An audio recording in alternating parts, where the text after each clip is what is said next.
Bonjour à toutes et à tous et bienvenue dans Fleurs d'avocat. Je suis Lila-Louise Maréchaux et dans ce podcast, je vais à la rencontre des avocats bien dans leur robe. Hi everyone and welcome on Fleurs d'avocat. I am Lila-Louise Maréchaux and in this podcast, I share with you my conversations with lawyers who are happy to be lawyers. L'épisode d'aujourd'hui est un peu spécial car mon invité est néerlandais et nous avons échangé en anglais.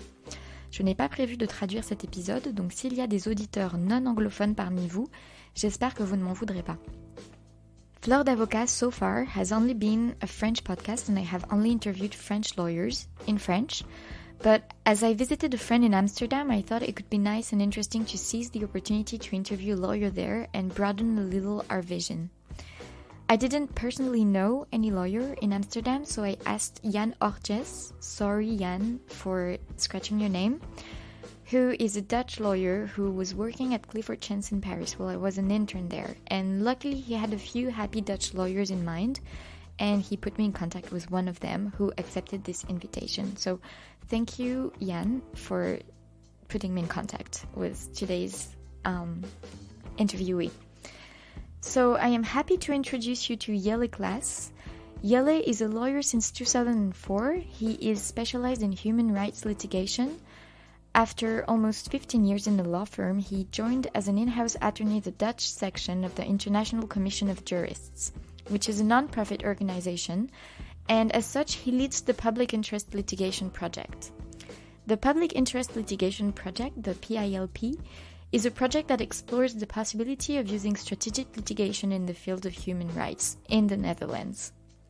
Jelle explains what is strategic litigation and how it is different from normal litigation in the episode, so I won't explain any further in this introduction. However, I would like to say that I am very happy to bring you this point of view on the profession from abroad because in France, it is not possible to work in-house and to litigate at the same time. Litigation being only possible when one is a lawyer in a law firm. So I feel like it's an interesting point of view and something that we don't have in France, and as such, that it adds value to the podcast. As always, please, if you haven't done it already, take a few minutes to leave a comment and stars on iTunes or the app that you use. It really makes a difference and it helps me reach new listeners who might be inspired by Fleurs d'avocat, just as you are. Thank you for listening and enjoy this conversation. Hello, Jelle Klaas. Hello. Thank you for being my guest on Fleurs d'avocat. I'm honored. So, Jelle, please explain me how and why you became a lawyer. Well, I have a few things that I am good at, and I have a lot of things I am not good at. So everything with math is very difficult for me. So a lot of jobs were unavailable for me, and I wanted to do something to also be able to contribute to society. And I liked rules. So I started studying law with the idea that I could maybe become a public attorney or something. And during my studies, I became very politically active against the war and anti-globalism and stuff like that. And then I couldn't become a public attorney anymore because I had too strong political opinions. How did you realize this, that you couldn't become a public attorney anymore? Well, not because I would have been rejected, but because of my political beliefs. It would be too difficult to do a job where I would defend the status quo, because I had so much problems with the status quo. And I still have a lot of problems with the status quo. And you had identified public attorney as being a job where you actually defend the status quo. Yeah, that's your job. I mean, if the government thinks that you should be fined for being Muslim or for being poor or for sleeping in a place where you're not allowed to sleep because you don't have a place to go, then the public attorney will have to prosecute based on those laws. Mm-hmm. You have to morally defend these laws. And if you are very opposed to these laws or you want to only help people in causes that you think are just, it's much easier to be a lawyer. So I went into politically active demonstrations across the world and conferences, and then I didn't know what to do, and then I bumped into also a lawyer that was politically active, and he did social law, so only helping poor people, and that was amazing, and I could work for him. How did you bump into him? So he was also active in this movement. Okay. Yeah, and a bit older than I was, and was very experienced both in political movements, but especially in law. And he had his own law firm. Did you do an internship? Yeah. In his law Yeah, firm? yeah. How did it go? Yeah, I thought it was amazing. So I studied in Groningen, which is in the north of the Netherlands, and his firm was and is in Haarlem, which is, well, the Netherlands is a very small country, but it's quite far. For Dutch, it's 2.5 hours or something, 2 hours with the train. But I'd love to do that because So you did all the way from Amsterdam to the law firm? Yeah, I lived in Groningen and I went to Haarlem, which is near Amsterdam. Yeah, so I traveled there, and I slept over with friends in Amsterdam. But I thought it was so amazing to actually meet these people and be able to really try to help them with a skill that you can offer. That's something that, well, they don't have because it's all extremely complicated, and that you can actually help them get food or shelter or housing.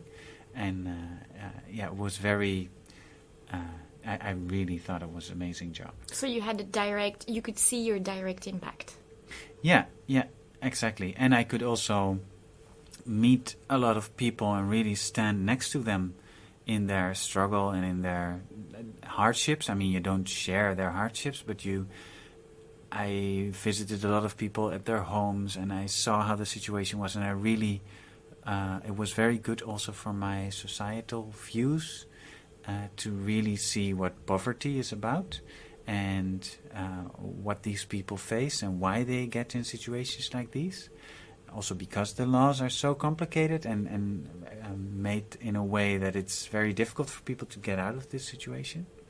And then to be able to help them and, well, lose a lot of the times, but sometimes even win. That was very satisfying. So after this internship, what happened? Yeah, so I really wanted to stay there. So I moved to Amsterdam in 2004, 2005, and I became a lawyer. So how do you become a lawyer in the Netherlands? Yeah, so you have to have studied Dutch law, a certain part of Dutch law.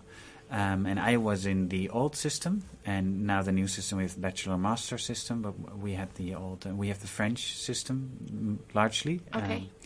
But there are a few differences, but it looks a lot like the French system. And most of So there's like a first examination to enter in a school, and then you have some mandatory internships, something like this? No mandatory internships, not for law. But in my time, you had to do a general Dutch law, and then you could specialize in, and I did criminal law, but you can do, well, a lot of administrative law or international law. But you had to have this Dutch law perspective to get civil effect, to be able to go to court. And now with the bachelor-master structure, that's also like that. A lot of these are specifically also aimed at getting civil effect. So it was...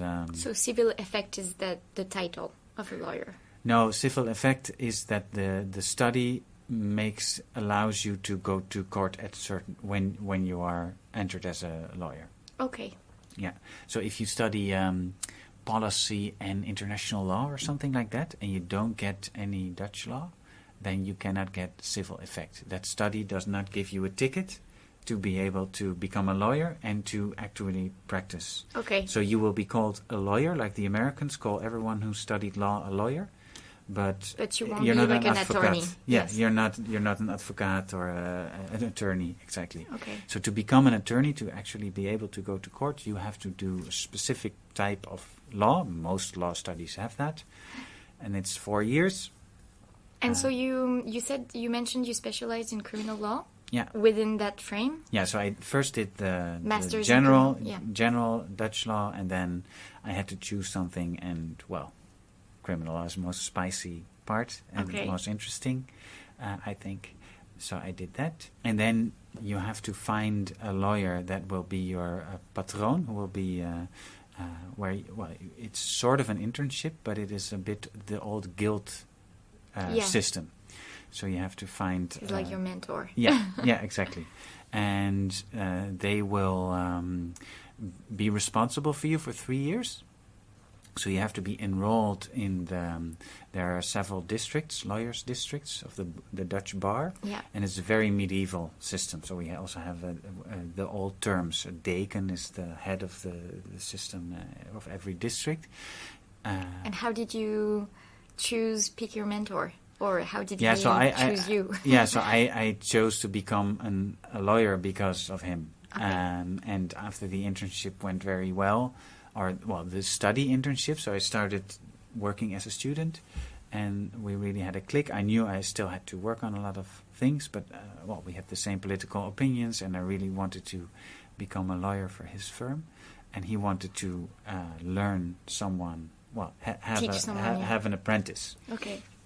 So it's an apprenticeship. So it's that same lawyer that you bumped into. So you went back to his law firm. I stayed with him, and then I got enrolled as it's called an advocaat stagiair, so it's a lawyer apprentice. And then you are a lawyer by law, so you can go to court and you can do everything. But if you really screw it up, then it's your boss's liability. And so what about these apprentice years? Yeah, so it's 3 years, and one of these years you have to do the lawyer's education thing. And that's quite intense, also because you're already working for a law firm. And I thought that was also very interesting to meet all these other lawyers.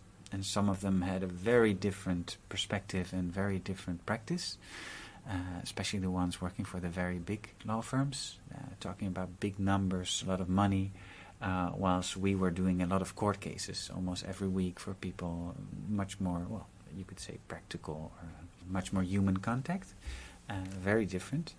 And I thought that was interesting. And after these 3 years, so you have to, one of these years you have to do these exams also and learn for them, and you have to get all the law, what you learned at university, but then in a bit more practical way, what applies for lawyers and our own lawyers guild rules. And then when you succeed, and after 3 years, the guild, the local guild says, well, you can become a lawyer, then you are inscribed on the roll. Yes. So you're put on your... But I mean, you said you joined, so you stayed in that law firm with the lawyer that you had met, and you really liked how he actually worked. And how did it go as, more advanced as you were staying there that time as a lawyer? Yeah, this lawyer, Pim Fischer, is a brilliant strategist. He's a very, very interesting, very, very intelligent lawyer who really, really knows how to fight for his clients and is very dedicated, but also sometimes a bit difficult to work with. I really had to learn how to work with him because he's very, in his head. But when I learned how to do that in these 3 years, and we did a lot of social law, so people on benefits that their benefits were taken from them, and we fought for that. And we shifted more and more over the years to helping people that were, also because the laws were changing, we were seeing more neoliberal policies. The Netherlands was a welfare state, but during the years, because of new neoliberal policies, it was more and more possible to take away all the income of people because they didn't do well or they were undocumented. So we got our first cases in 2005-06, where people were really hungry and really lacking food. So our practice changed, and we became more social, economic, human rights lawyers. Mm-hmm. Before we follow up on this, you said that you had to learn how he functioned, how he worked. How did you do that? Do you remember some, days that you kind of understood something, or?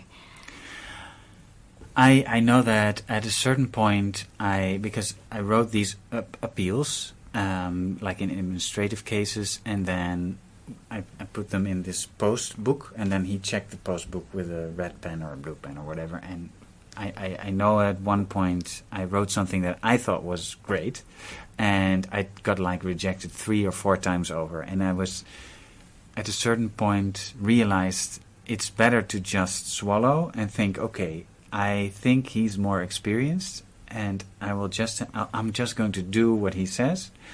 and then we'll see. And if then I find out maybe my route was better, then that's the basis I will discuss.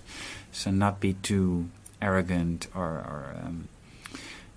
also sometimes just look at because he always has a longer term thinking.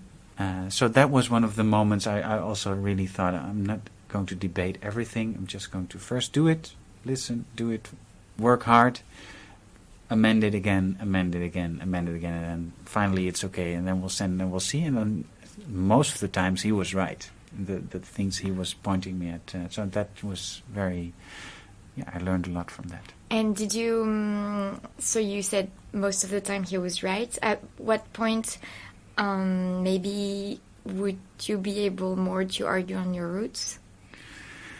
Yeah, when it's about when I became more experienced, and I'm a very different person, so he also valued our differences very much, and he still does that. Even though I'm now working for not working for the firm anymore, but he knows that he is better at certain longer strategic legal points, and I am better, I think, in social strategic issues, and also knowing how to frame something, and we got to really complement each other more. And I had to fight for that sometimes, but I also think that he saw when sometimes I was right. Yeah. And so you said that the practice changed because of the new laws, and so you went more into social economical. Did you like the fact that you were kind of at the beginning of a new practice? Yeah, certainly. That was also very frustrating because we really feel for these people. And that's also one of the if you want to do work like that, you're not doing it to become rich. That's also something that we really wanted to do. And if you see these people suffering, that's very harsh. And sometimes then it's very frustrating that because the law changed, the municipality in cutting their allowances was right from a legal perspective. But because we're in it from a more political perspective, we were thinking, but morally speaking, from a civilization perspective, this is not right. This is wrong. To have people who are hungry denied food. So that was the main reason that we, and especially my mentor, started looking for different legal routes to at least win, because we want to win for these people. And then we just tried a lot of stuff.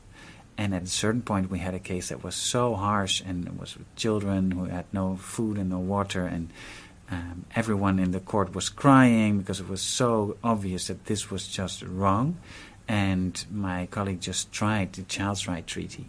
And this was the first judge that said, yeah, I see your point, and we're going for the Child's Right Treaty. And so the Child's Right Treaty it's international law treaty? Okay. Yeah. The UN Child's Right Treaty, that is all countries in the world except the United States have signed it. Okay. And it's very difficult in the Netherlands with the direct effect of certain international treaties. Some of them have a direct, because we don't have a constitutional court, so we cannot use the constitution in court. So if it's about fundamental rights, we can only use international law. And the European Convention has direct effect, but everything outside of that is difficult. And so that was a light. So that was a light, and we won that case, and the law changed, and that tasted like, we want to do that more. And at that moment, I was also still doing a lot of criminal law. I was helping youth criminal law. That was part of my job. As a pro bono or as part of your job? No, it's all on legal aid. Yeah, okay. Yeah. So I was doing that as a lawyer. So the main practice of the law firm was social, economic, human rights, and social law, and also a lot of lawyers then, and I think still at these firms also they're on a list of lawyers, and when people get arrested. Okay, we have the same. Yeah. And I was on a special list for youth. So I did a lot of youth cases for a lot of years. And there we also bumped into problems and changes in the law, and children that were put in prison where they did not belong. And then we also tried from a perspective of this is just wrong. It shouldn't be like this. We went to the civil court. And that was also a very interesting experience, because a lot of media attention was for that. 12-year-old kid suing the state because he's in prison had a nice ring to it. So we learned a lot there also on more political cases, and the combination eventually led us to become a firm that only did social economic human rights. And so that was within just the 3 years, or did you stay there more? I stayed there until last year. Oh, okay, so Yeah. that's very recent. Yeah. So you've done all your experience, all your training, you've done it in this law firm. Yeah.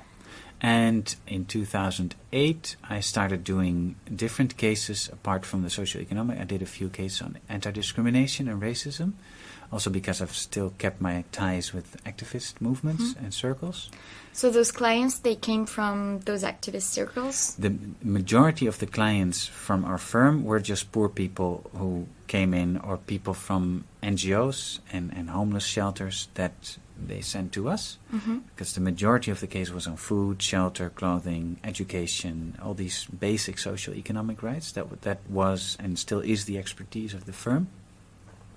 I, at a certain point, also dropped my youth criminal clients and also focused on cases like that. And we had a few extra lawyers, also female, fantastic lawyers that joined the firm.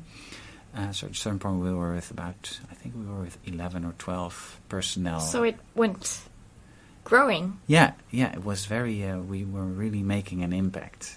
So part of How them did that are feel? lawyers. Yeah, fantastic. Also because you're part of really combating laws and a policy that you think is wrong. And we had a firm with a few very good lawyers, very dedicated, and a staff that were supporting us and that were... So, for instance, we were always open for people that are homeless.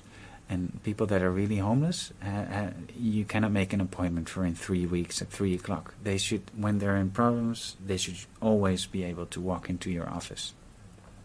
And that requires you to have a certain staff that's always willing to make a small talk with them and ask them how they are and help them with smaller issues. So how did you recruit? Well, on the basis of that. So really looking for people that were intrinsically interested in not helping people from I think you're very, from a savior complex, from I'm going to help you because I'm bettering your, pathetic, and from that perspective I'm going to help you, but from a more social ally. This could also happen to me. I just have a privileged position and I've studied law, and I really want to be your ally and really help you to get out of problems like that. So people that had that perspective, and also political perspective of the law is wrong, the people are not. So there was like a real culture in the firm of this. It was really like... and very, very hard work, always working for the clients. And how did you manage to still...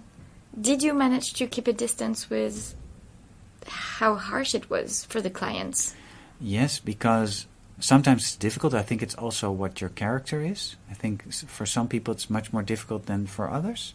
But I think for me and most of my colleagues, we could do this because we bring them our expertise, and our expertise is limited to legal help. So not with social help. And if it's social help, well, we couldn't offer it to them, and then it also stops. So with legal stuff, we would go to, every length to try to get them their rights, and then it means you have to work very hard, etc. But the courts are only open from 9 to 5. So that means that in the nights or in the weekends, most of the time we didn't need to work, or they couldn't also call me on my mobile phone or whatever. We were always open every day, but not in the evening. So I think that and being very professional also really helped. So having a professional distance to these clients, so at the same time standing next to them, but as their lawyer. So wearing a suit really helps, as looking like a lawyer, which is difficult if you have long hair and earrings and stuff, but still wearing a suit is helpful. And we tried a lot of these things to have enough distance, but at the same time be close enough. So you stayed many years in this law firm, and it really developed well. How come you chose to leave? What happened? there are a lot of reasons, but the main two reasons is I started doing a few other cases. Since 2008, I did a few cases from our law firm that were even more political, and also for a group of activists. Or activist was a case about people from Iranian descent that are from Iran or were born in the Netherlands but their parents are from Iran, and because of a law they were not allowed entry into university at 8 master courses and in 5 institutes because of proliferation, because of nuclear atomic bomb scare. The government said we don't trust people that are from Iran. To go and learn and then... Yeah, so my client one of the clients was a professor of nuclear physics who taught students on nuclear physics. He couldn't enter his own building. He had to teach in the canteen. So that was a brilliant case, but very complicated. And we really built that case together with academics, activists, lobby. There were a lot of aspects, and was a very big case up until the Supreme Court. And I had the feeling I could really combine both my political ideas and campaigning and social skills with my lawyer skills. So I think it's fantastic if you do a day-to-day working with individuals and help them out of their nasty situation. But it is very difficult to actually change the laws or empower a community. But if you build more strategic cases that are meant to empower communities or to destroy a certain law, that's also very interesting. So that's the main... This strategy, you said that your mentor was a very good strategist. Did you really learn from him this perspective? And how did you... So this case, it came to you. Did you from the beginning say, okay, so if we want to have a chance on this, we need to build it in a different way. We can't just go legal, and we have to go with other partners that are not from the legal side. How did it come up? So my colleague is fantastic in thinking on strategy, on expertises that we had in-house, so on social laws, on benefit. But this was a case that required an expertise that we just did not have. And I think a lot of lawyers have a bit of a macho perspective and are afraid to collaborate with others. But I just knew I did not have this expertise and will never have this expertise. I'm a very bad academic, and I'm not brilliant in writing legal arguments. I can do it, but there are people that are better. So to be able to, but I really wanted to do this case, and I knew I had the skills on the human rights arguments and the anti-racist arguments in that case, and in building a coalition. So I just called academics and asked them, do you want to help me? Because I don't know how to do this. And that felt, you first have to do that once, but then you can see that the case will just become better. And you also work with other lawyers that have their expertises.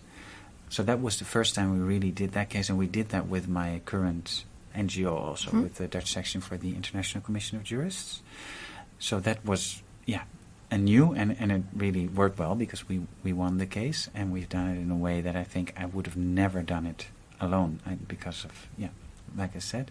And the second reason I went away with the firm was also because of the legal cutbacks, because it's more and more difficult. Mm-hmm. Because I was about to ask you about your business plan. So all of this is paid by the state, by subsidies for legal aid? Yeah. Yeah, so in 2008 or 2009, we helped hundreds of people. And if you are very specialized, then you don't need to take up the law every time, but you can give your clients a lot of attention on the individual issues and on the facts. But because you know the law and you're part of making the jurisprudence, you can save time there. And if you can ask legal aid for every case and go to court a lot, we had a fine model. I mean, we weren't becoming rich, but we could just afford work. We could just work perfectly, and it was a very good system. But because of a lot of legal aid cutbacks, and it's only becoming worse and worse in the Netherlands, it became very, very difficult. And we won a few very important. We lost hundreds, but we won a few very important cases for undocumented migrants. the right to food, shelter and clothing. And the government said, we don't want this. And they wanted to close our firm because, well, we were winning and they didn't want undocumented people to get money. How did that go?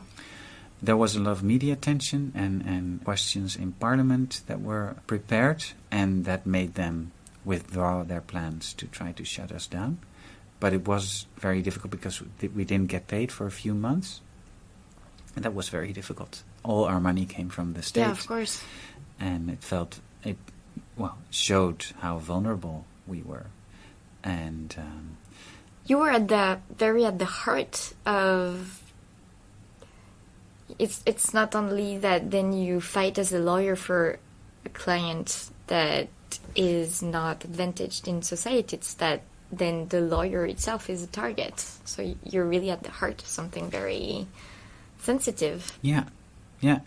And that was also very, very difficult to also... so there's the general cutbacks of legal aid and austerity measures, but there was also this specific target on our cases because we were only helping people without money. So to give an example, if you get legal aid for a case, the lawyer gets paid a few €100 per case, but a part of the case has to be paid by the client itself. Mm-hmm. And that's deducted from the amount that you get. But if someone is undocumented or comes to our office because they have no food, we will not first ask them. We have to ask them to pay that money, but we couldn't. And because that amount of money that they have to pay themselves became bigger and bigger, and they were also saying that they would sue lawyers that were not asking that amount from their clients. There was a lot of pressure there. It was very difficult. And with the main case that we won at the European Committee for Social Rights on the right to food, shelter and clothing, the government almost fell. There was a crisis in the government because of that case. So they weren't in love with our law firm at that moment. And how did the activists feel about all this? Yeah, so I think this specific group of activists that we worked with were the We Are Here group, so a group of self-organized grassroots undocumented, and their allies. And I mean, they were the real heroes of this whole tale. I mean, they thought about the strategies. They made the cases public. They were in the news, even though they could be arrested and deported. Well, most of the times they couldn't be deported, but arrested again and arrested again. So we were their lawyers. And they felt they weren't happy that their lawyers were also under fire, even though I don't know if all of them really realized what was happening to us, but their helpers, especially the churches and the anarchist groups that were really are still helping the undocumented, were very angry with it. But yeah, it's not the most sexy topic and the most sexy group, helping people without a permit to stay. No, and at the same time, I believe that because that's how you came to being an attorney, right? Because you wanted to go against what you felt was not right from a political point of view. Mm-hmm. So at the same time, I guess it must have been very difficult to go through this phase where your law firm is targeted by the government and you don't have money coming in and stuff. And at the same time, well, you're at the heart of what you wanted to do, so some kind of flow must have been going on at that moment.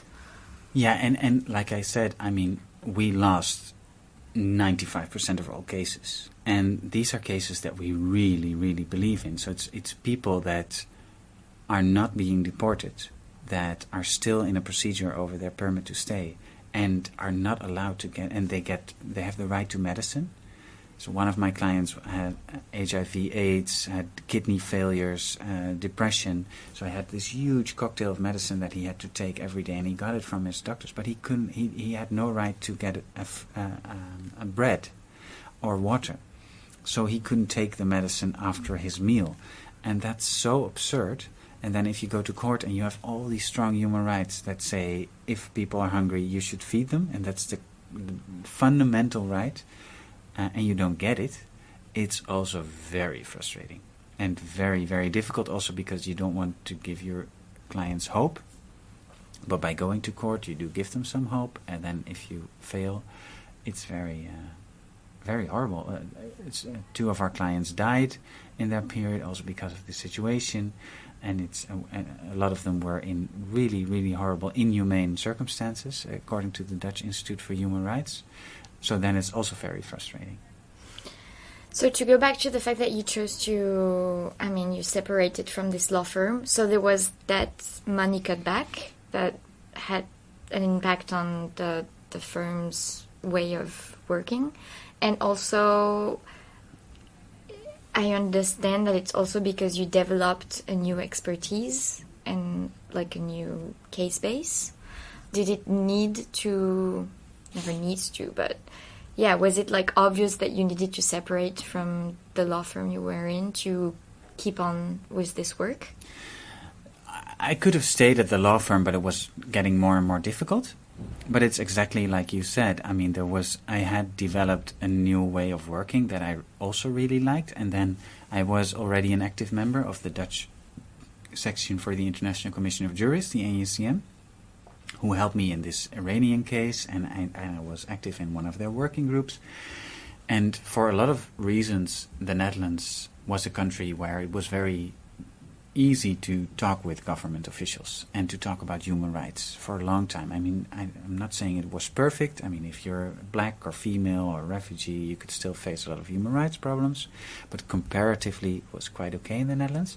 But because of neoliberalism and because of different political changes, it became more and more difficult to talk about human rights with the government. So a lot of NGOs and activists and lawyers, but especially NGOs, have the idea our tools, our toolkit isn't working anymore. So at that moment, an international organization and a few NGOs asked the Dutch section for the ICJ, why don't you start strategic litigation? Because it's something we see in the Anglo-Saxon world. It's a great tool to use to fight for your cause. It's something we don't know in the Netherlands. Don't you want to experiment? Don't you want to see if it works? And I thought it was fantastic to experiment with that. I thought this was, such an inspiring idea. And then all of a sudden I thought, I want to do that. This is what I want to try. A new way of litigation. Yeah, and to build these coalitions and to really think politically about litigation. And so you really thrived in that teamwork. Yeah, I think that's gets us much further if it's about a cause that also is in the public interest. Yeah, and I say that because we were talking about a friend the other day, and it's true that lawyers, even if you work with a team with your client, you never really work as a team.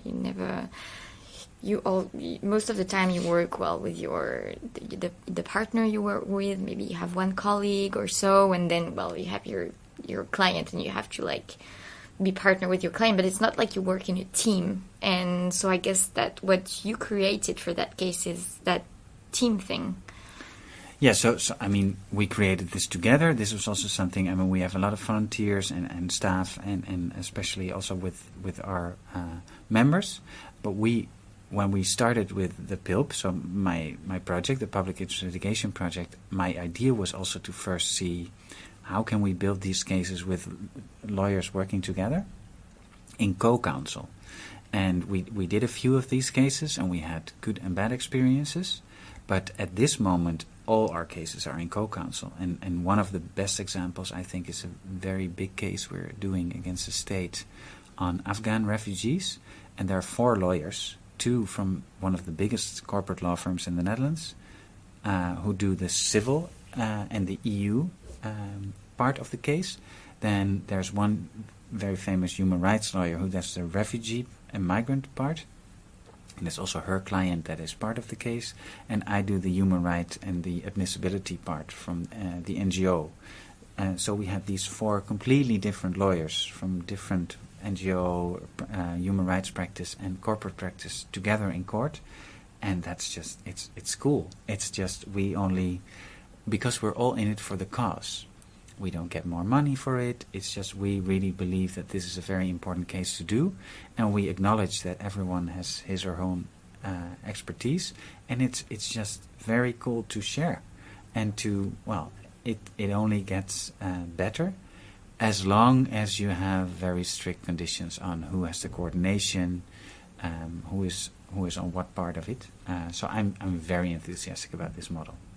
And so you said that you started the project of international litigation, the PIPL? Public Interest Litigation Project. Yeah, exactly. So there was that idea of litigating through the NGOs. How did you transform it into the project? Well, first we needed to tell NGOs what strategic litigation is and that it's why it could be useful for them. So in the first year, when we started in 2014, I just drank a lot of coffee with a lot of people from all these different NGOs to try to... And my main question was, where do you think does it hurt? Where is a pain where lobby, campaigning, media isn't enough? And litigation might be an option. Because I also tried to explain to them how litigation can get you more facts, how it can get media attention, how sometimes you will get the opposing party in a forum where they have to answer. I mean, if you want to make a very good argument against the state and you have this brilliant lobby report, the state doesn't have to answer to that, and they will most of the times not do that. But if you sue them, they will have to give an answer. That can be a sole very good reason to do strategic litigation. And we thought that it would be complex, but also because, like I already said, it was getting more and more difficult for the bigger NGOs to lobby. A lot of them wanted to try and work with us, and we started a lot of cases, and we're quite successful. I mean, we're very busy at the moment. So it was first explaining, and then it was, okay, now that I understand what it's about, we can try. Yeah, and then they said, okay, look, we think this particular topic hurts, and our other tools aren't sufficient. So we did a case on, like I said, like on the Afghan refugees, where all the other tools have been used. They knew this is wrong, the judges know it's wrong, the politicians know it's wrong, but we just need to build this specific civil case to maybe get to the Court of Justice in Luxembourg, and then we try to build a case like that. So we have law clinics and academia who do all the research, and sometimes it takes up to a year to see what's the jurisprudence in other countries, what are all the human rights norms we could invoke. Then we do a research on who could all the parties be that are involved, who are the communities that we want to do it with them and not for them. So we need to talk to everyone. Who are the right leaders? Do they really think this is the case to fight for, and is this something that they... so then we build these coalitions, also we find the right lawyers, and then at a certain point we start writing. And if the situation is still problematic, we ask mostly the government, but sometimes companies, please change it, or else we'll see you in court. So that's how it's been going for the last years. And who pays you? Foundations. Foundations? Yeah, so rich people's money. Yeah, put in foundations. And we get core funding, so that we don't have to, if you get project funding, it would be more liable for only going for the low-hanging fruits. And now we can decide, at least our boundaries are human rights in the Netherlands, and it has to be in the public interest. So if it has these aspects, and we think strategic litigation could really help make it stronger, not because it could also really harm your campaign and then you don't want to do litigation, then we can do it. We can just do all cases we think are where we can make a difference. So you explained me before we started this conversation on record, you explained me that you can, in the Netherlands, you can be an attorney and work in an NGO. How did you feel still about leaving private practice to go for work in an NGO, like in a different environment? I would feel really, really sorry if I would really lose my toga, my robes, and not be able to plead anymore. I love pleading in court, and I love that part. And that's also, I've done hundreds of cases in court, and I would really suffer if I would lose that experience. what I left behind is the individual contacts and really helping people in individual situations. But I've gained, well, what I already explained. And we have a system in the Netherlands where you have these in-house lawyers that can go to court for their own bosses, for their own employers. And sometimes when they work for a union, for instance, for a trade union, they can also help their clients, so the trade unionists. And what we asked the Bar Association, if it was possible for me to become a lawyer for the human rights organization and help NGOs that also fight for human rights. So this was new too, actually. There have been 2 others that are in similar conditions. There's a fantastic lawyer at Greenpeace International that's also a lawyer. Mm-hmm. And he did it. And I was also allowed. So I can just, I am officially with the bar, I'm completely a lawyer. We are also a law firm, so if I So you're both an NGO and a law firm? Yeah, okay. Yeah. And it's in the United States and in South Africa, a lot of the organizations that I see as inspiration and as role models, they have the same. They're all lawyers and they're an NGO. I really don't think this exists in France. But so I understand. I've never met anyone in France. So I guess that this is part of why you enjoy what you do so much, right? Because you can keep working for the causes that you really care about while practicing as you like to practice. Yeah, and we can also, I think the difference between normal litigation and strategic litigation is that normal litigation, as a normal lawyer, you fight for the case. And sometimes that can become very strategic and in the public interest. But we fight for the cause. So we find the best case to serve the cause. So if there's an individual that has a brilliant case, but his or her outcome can harm the cause that you are fighting for, we will always reject it. We will only do the cases that we think benefit the broader movement or the NGO. Yeah, you go micro. Yeah. And that's I think that's very interesting and makes it very different. So it makes it very interesting and different, but it must be hard too, no? Like you have cases that you say, well, no, we can't take it because. But then you've done that, so I guess, and you know attorneys who can take care of these people in particular, I guess. Yeah, and I think the other way around, there was always a lot of frustration where you saw this law and you were thinking, if someone would just use this argument with a client that looks like this and has these NGOs and these lawyers combined, they could actually maybe win. And now we have the possibility to build cases like that. So it's of course we can do a lot of cases we cannot do, but there are also a lot of cases that we can do and really bring our law work to practice. And that's also very, very interesting. And the fact that we don't have to, it's not that it's easy for us. It's very difficult getting funding. I get paid a lot less than when I was working for a commercial firm, even though it was legal aid. This is just an NGO, so it's and I'm not complaining because I have the best lawyer's job, I think, from my perspective that I could think of in the Netherlands. But it's also, it's difficult, but at the same time, the liberty that we have to build these cases and really think. We have the focus from our NGO, so it also has to be something that our NGO is worried about. But if we see new developments in refugees being kicked out, or the rule of law being attacked, or the freedom to protest is being taken away by mayors, we can just decide, okay, this is what we're going to fight, and that's. I don't necessarily have to have that experience.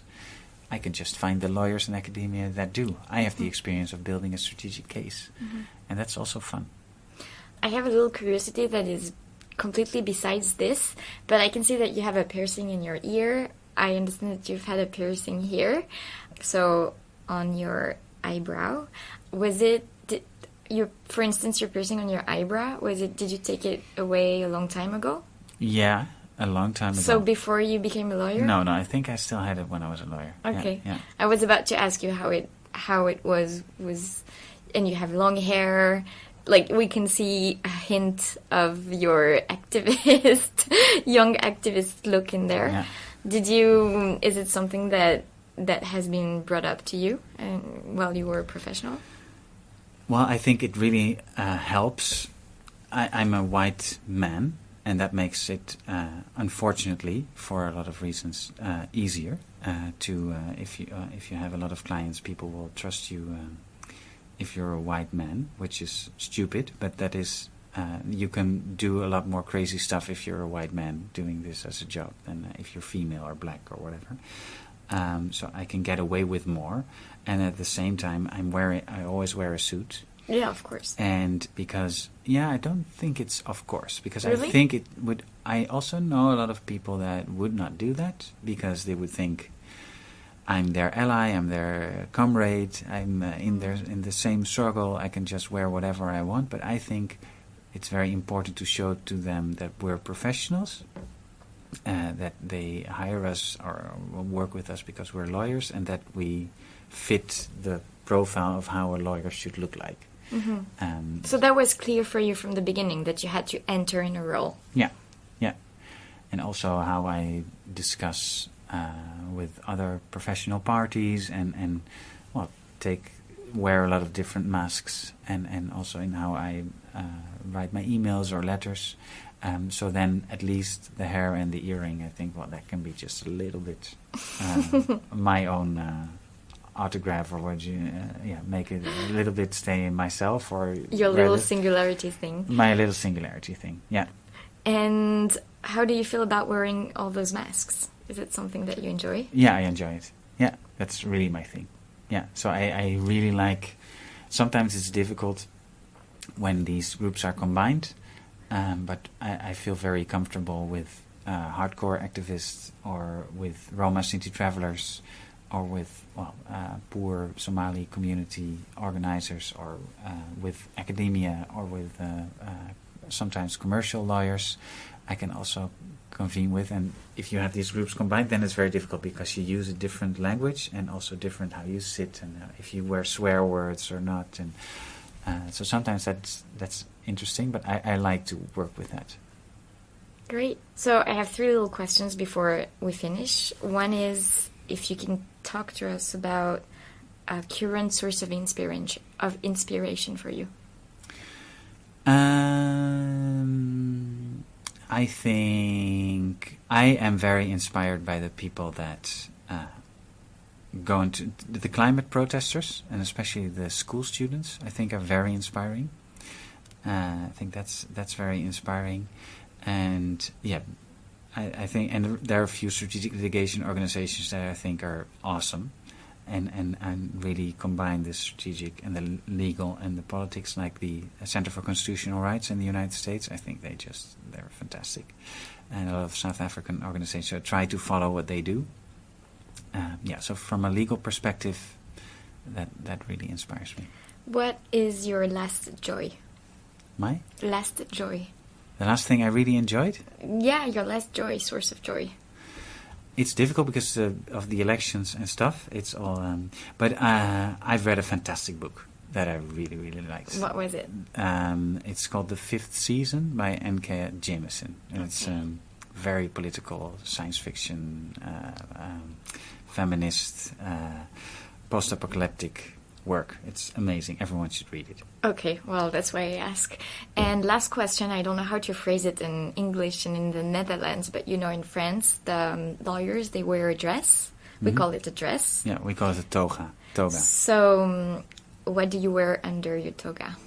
My suit. Your suit. Yeah, I always wear my suit because you never know when you have to take it off and you have this meeting, and then if you wear your strange T-shirt or whatever. So I always have my suit on. Right? Okay. Yeah. Thank you very much, Jelle, for this interview. Yes. Thank you.